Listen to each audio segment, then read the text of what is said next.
Alors, par sécurité, enregistrez le document sous un nouveau nom.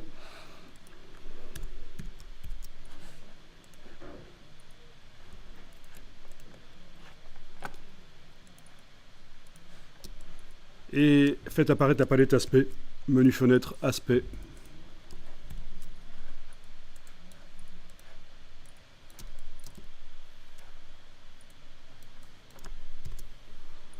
Agrandissez la palette parce qu'il faut qu'on soit à l'aise, il faut qu'il y ait de l'espace en dessous. Alors pour l'instant, bon, je vais sélectionner l'objet déjà, il n'est pas sélectionné ici. Je sélectionne l'objet, voilà. Je vais aller sur... Oui, en fait quand on sélectionne l'objet, on a un groupe. Est-ce que vous avez aussi un groupe dans la palette des calques? Bon, il ne sert pas à grand chose en fait, hein, parce que c'est un groupe qui contient un seul objet. On va peut-être le supprimer. Vous faites menu objet dissocié. Majuscule CTRL G. Objet dissocié, voilà, on n'a plus le groupe, on a juste l'objet qui est sur le calque. C'est quand même mieux. Actuellement, il y a un fond noir. Écoutez, on va essayer de faire un effet un peu d'impression, un effet spécial d'impression cyan magenta jaune.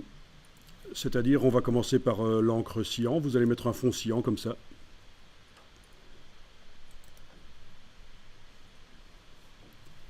Ensuite, on va dupliquer le fond. Soit en fait on en ajoute un nouveau par le menu ici, ajouter un nouveau fond, ou alors on duplique le fond existant en le prenant et en l'amenant sur le bloc de feuilles, dans le bas de la palette aspect. On a un deuxième fond qui apparaît. Il faut considérer que pour cet objet, les différents fonds sont, c'est un peu comme une palette des calques en fait, une palette des calques mais qui concerne des fonds et des contours. C'est très puissant, c'est vraiment une des parties les plus intéressantes de Illustrator, cette palette aspect. Vous avez votre deuxième fond qui est là au-dessus. Vous allez pouvoir lui choisir une autre couleur que le cyan, par exemple du magenta. Essayons du magenta. Voilà.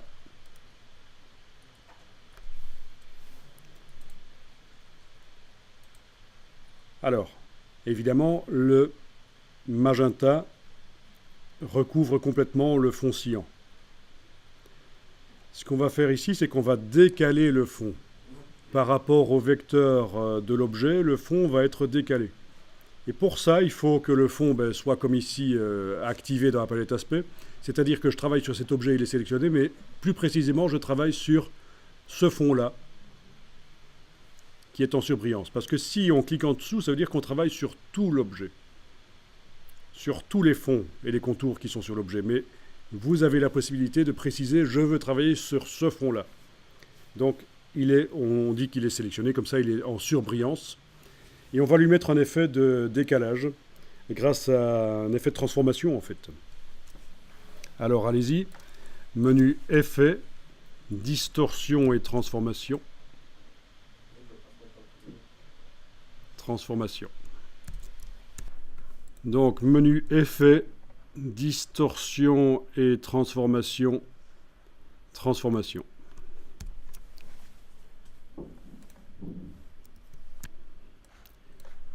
Vous enclenchez la case aperçu pour voir directement ce que ça va donner derrière. Et vous allez jouer uniquement sur les deux curseurs déplacement ici. Uniquement ça, vous déplacez. Et vous voyez ce qui se passe, vous êtes en train de décaler le fond magenta par rapport à l'objet.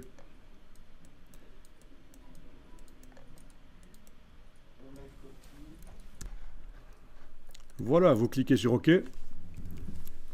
Alors, on ne voit pas, mais l'effet est réellement dans la palette aspect. Il est là. Si vous déployez le fond, vous voyez l'effet de transformation qui est là, et en cliquant à cet endroit-là, vous pouvez le modifier. Donc la transformation n'est que sur le fond magenta de cet objet. Mais déployez le fond, allez-y. Regardez que vous avez l'effet de transformation, mais alors il y a quelque chose là qui m'intéresse, c'est l'opacité. Je vais faire en sorte que le fond magenta devienne transparent. Vous cliquez sur le mot opacité. Le curseur opacité sert à diminuer l'opacité, à rendre transparent le magenta.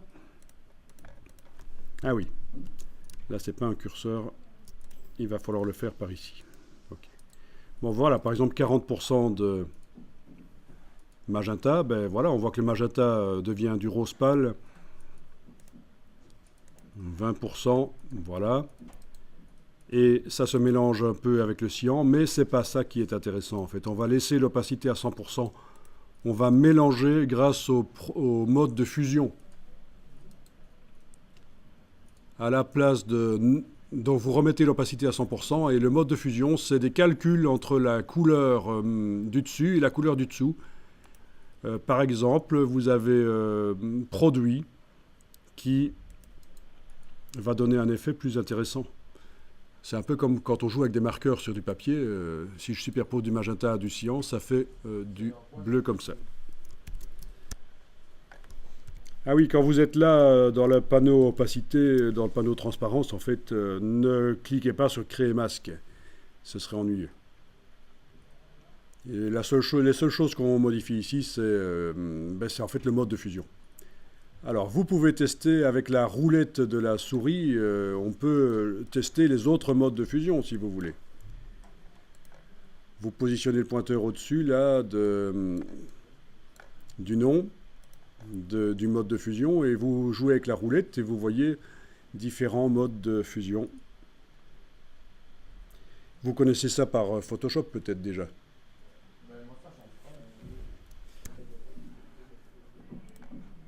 Voilà, donc je vais le remettre en mode produit parce que c'est ce qui convient pour ce qu'on veut faire ici. Voilà.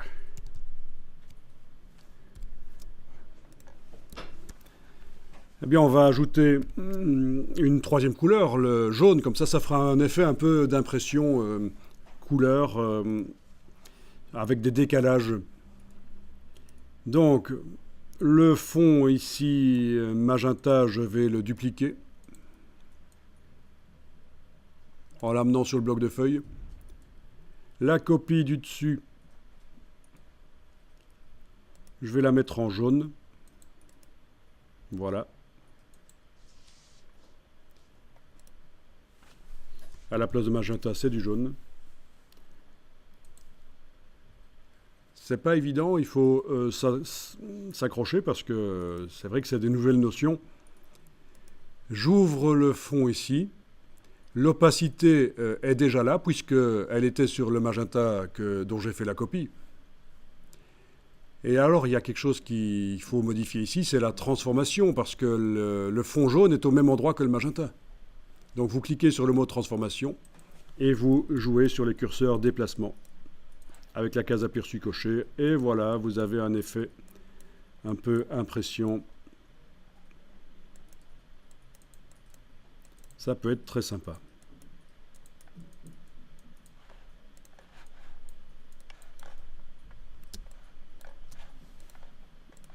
J'enregistre le document.